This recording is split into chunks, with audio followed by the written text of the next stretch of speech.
Hello everybody, it's Maikito. I hope everybody's having a good day, has had a good day so far. Obviously there was no video yesterday, although there were a couple of Champions League games, but I honestly, one was just exhausted from everything going on and work, so I didn't want to just force the video and force picks on you guys. But when it comes to today's slate, there are Europa League games, Conference League games. Usually it's a lot harder to find picks because of the disparity of how good and bad teams are, but I found a couple. It's not going to be a big video, just a couple picks that I found that I like.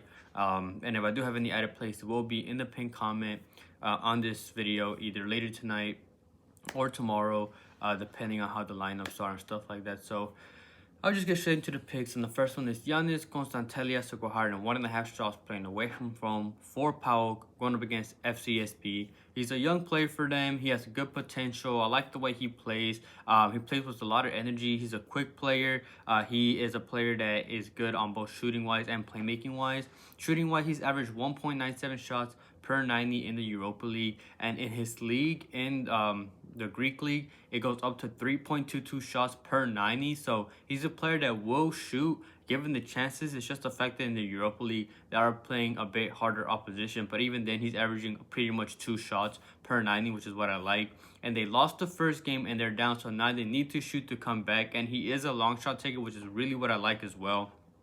He has taken 10 from inside the box, 4 from outside the box, and he's versatile as well. 10 have been with his right and 4 have been with his left. So, like I said, he will take the long shots and he can shoot with either foot. Like I mentioned, he's a quick player. He's a counter-attack threat. And he's actually played him twice. Obviously, he played him in the first leg, but they also played in the group stage, and he went over in 1 out of the 2 games. Both of those games were at home. Now they're away. The game he went over was the first game in the group stage. In this last game, he went under because they were down the man in that game. So they really didn't have that many opportunities to attack. So I don't blame him too much for that. But it's not like FCSB is a good defensive team anyways, at least when it comes to the allowing shots. On average so far in the Europa League, they've allowed opponents 14.8 shots. And whenever they played in the first game in the group stage, PAOK took like 20 plus shots in that game. So now that they're down and they have played well against them before, I expect them to be able to shoot. And we just need him to take 2 shots. That is like the fact that he needs to shoot. He will shoot. He plays a lot of minutes for them and they're down. So I like this line. I like Giannis Constantelias to go higher than 1.5 shots. And then the second prop that I found that I like for the Europa League so far is Patrick Berg to go higher than 1.5 shots playing at home for Bodo Glimt, going up against Twente. It's a good line at home, which is ultimately why I like it as well. I like the fact that he's playing at home with this line. He's averaged 2.3 shots per 90 in the league and 1.56 in the Europa League. And when I mentioned Constantelias as a long shot taker, Patrick Berg is much more of a long shot taker. In the league, he's taken 37 from outside, 32 from inside. In the Europa League, he's taken 9 from outside, 5 from inside. He plays as a center mid, and he's the box-to-box. He's really the heart of their team. Honestly, one of their most important players. And he plays full minutes. If you look at his game log, he always plays the full 90 minutes, so I expect him to play here. He's also the free kick taker, so if they get those opportunities, he will take them. And because Twente is up after the first game, they will be defending, so I could expect them to get a little physical if Bodo Glimt are getting close to scoring and stuff like that. So that's just opportunities for him to take those free kicks. Like I mentioned, that in the first game, he went over this mark when he played them away with 2, and now they're playing at home. I mentioned they lost the first game away, so now they need to attack to stay in it, and I love the fact that they're at home. And in that game when he played them away from home, he was the one that scored the only goal for them, so he was very involved in the attack. And he's also in the box for them whenever they take corners. He takes the free kicks, he can get shots there, he can get shots during regular play. And whenever they're getting corners, he doesn't take the corners, he's in the box there to try to get those headers in or just try to take shots as well. So there's no need to over-explain it. He will be able to take those shots. They're down, plays full minutes, so I like this line as well. I like Patrick Berg to go higher than 1.5 shots.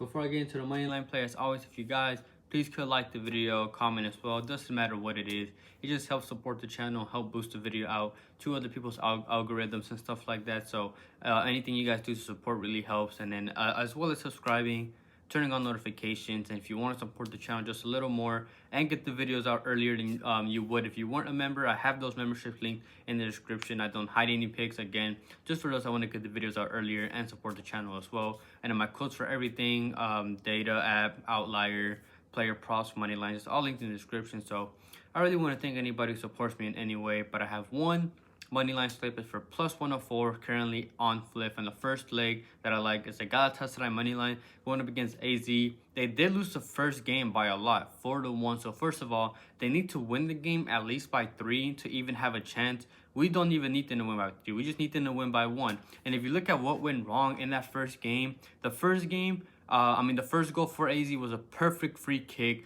I do not expect that to happen again. The second goal they scored was a penalty. Again, a mistake that Galatasaray made. And then the third and fourth goal came after Galatasaray got a red card. So honestly, while they did score 4, I feel like there's all asterisks with those goals that they scored. Besides, they were also missing Torreira in the midfield. They were missing their best striker, Osimhen.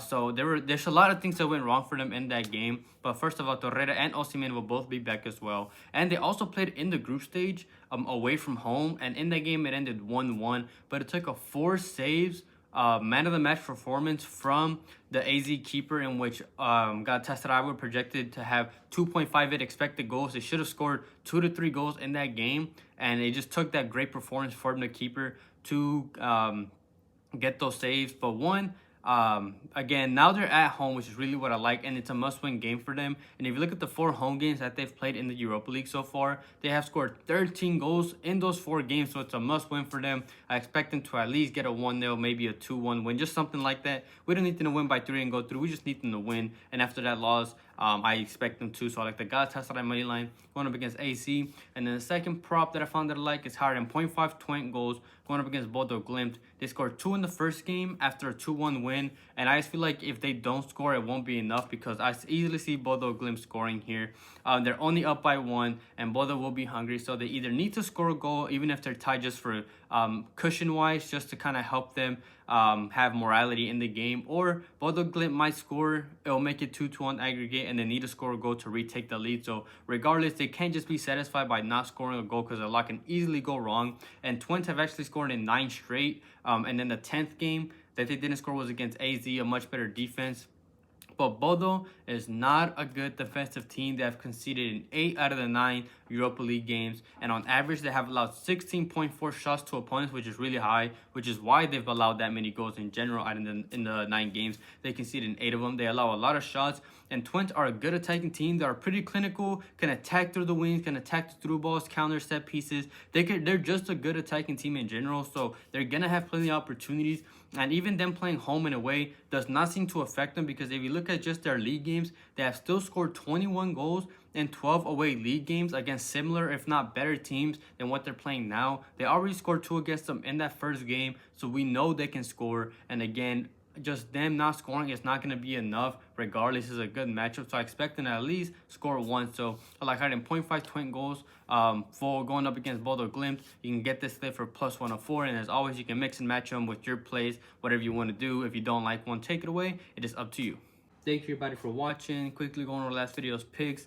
I'm wearing the robe for a reason. We had 2 player props, no added plays, but we hit both of the player props. Kasper Schmeichel higher than 4.5 saves. He had a great performance. He hit that as well. And then Maikito, the Monaco keeper, to get at least 4 saves. That hit pretty well. I knew Benfica were going to shoot, so we did well when it came to the player props. Swept those, so hopefully we can do well going into the Europa slate and keep that momentum going. Moneyline wise, obviously, it was not great. I think lately in the money lines, it just hasn't been great in general, but obviously, all I can do is bounce back and do better than what I have been doing. We've done great when it comes to player props, and hopefully I can carry that momentum onto the player props and the money lines. Like I mentioned, if I do have any added plays, it will be in the pinned comment either later tonight or tomorrow. And I do have the Discord, not a premium, completely free if you want to join, just for those that want to talk about their lines, other sports. It's a good community I'm trying to build over there. If you want to join that, link in the description, you're more than welcome to. But other than that, I hope everybody has a good night, a good day, and we can cash out tomorrow.